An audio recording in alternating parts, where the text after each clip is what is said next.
मान लीजिए यहाँ पर एक एक्टर की दो तस्वीरें हैं और मैं इसमें तीन तस्वीरें और जोड़ देता हूँ। तो आप जान गए होंगे कि यहाँ पर कुल कितनी तस्वीरें हैं। दो तस्वीरों को हम इस तरह प्रदर्शित कर सकते हैं।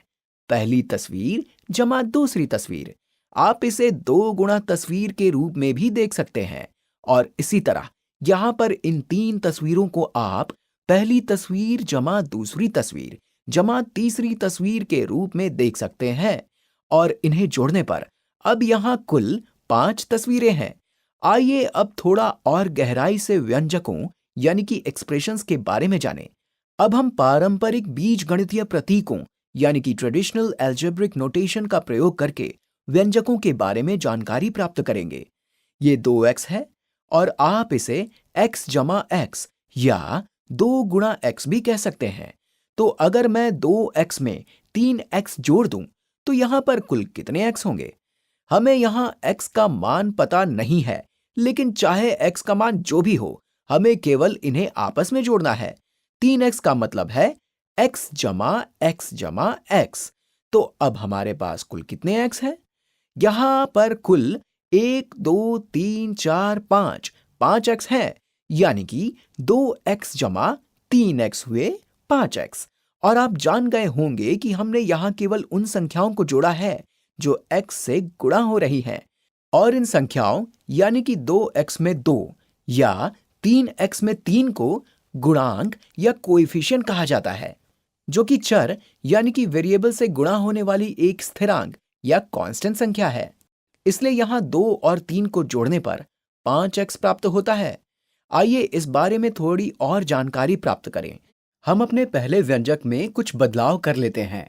मान लीजिए हम यहाँ 7 फल जोड़ लेते हैं, जिससे अब यहाँ 7 फल जमा 2 तस्वीरें जमा 3 तस्वीरें हैं। और मान लीजिए मैं यहाँ 2 फल और जोड़ दूं, तो अब उत्तर क्या होगा?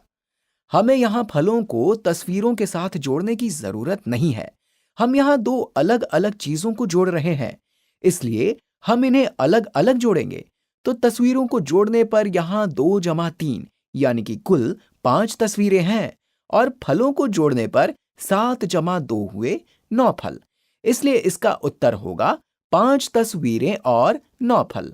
और इसी तरह अगर यहाँ 2x जमा 3x की बजाय 7y जमा 2x जमा 3x जमा 2y हो, तो सरल करने पर इस व्यंजक का उत्तर क्या होगा?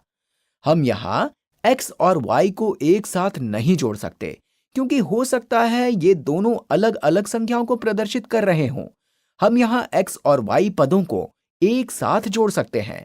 तो 2x जमा 3x हुए 5x और इसी तरह 7y जमा 2y हुए 9y। तो x पदों को जोड़ने पर 5x प्राप्त होता है और y पदों को जोड़ने पर 9y प्राप्त होता है। इसलिए उत्तर है 5x जमा 9y। तो उम्मीद है कि ये आपको समझ आ गया होगा। एक और प्रश्न कर लेते हैं। 2x जमा 1 जमा 7x जमा 5 का उत्तर क्या होगा? हो सकता है एक बार फिर आप 2x में 1 जोड़ने की कोशिश करें, लेकिन ये दोनों एक दूसरे से बिल्कुल अलग हैं। हमें यहां केवल x पदों को जोड़ना है। तो ये हो जाएगा 2x जमा 7x यानी कि 9x। और इसके बाद स्थिरांकों यानी कि कांस्टेंट्स को जोड़ने पर 1 जमा 5 हुए 6। इसलिए इसका उत्तर है 9x जमा 6।